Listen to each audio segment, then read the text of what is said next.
2014 کے آغاز پر جہاں دنیا بھر کے لوگ سورج کی پہلی کرن کے انتظار میں تھے، وہاں شیطانی صفت وزیر بختیار نے بیوی کی مدد سے رات کے لیے آئے ہوئے اپنے دوست کے 14 سالہ مہمان بیٹی بینا کی زندگی میں ہمیشہ کے لیے اندھیرا کر دیا، جبکہ اس دوران ملزم کی بیوی الگ چارپائی پر گہری نیند کا ڈرامہ رچاتی ہوئی خاموشی سے بچی کی عزت کا تماشا دیکھتی رہی۔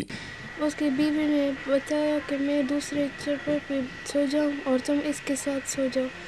اس کے صلاح تھی اس کے ساتھ۔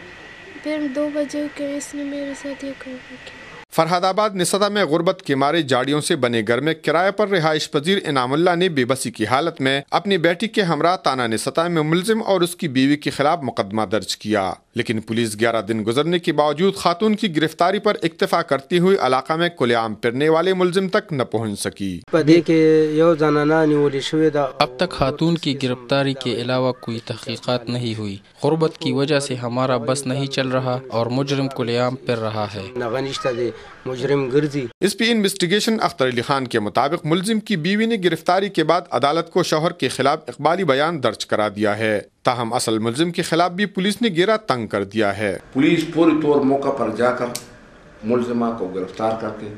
انہوں نے پولیس کے ساتھ اقرار جرم کر کے سارا وقوع بتلایا، اور انشاءاللہ تعالی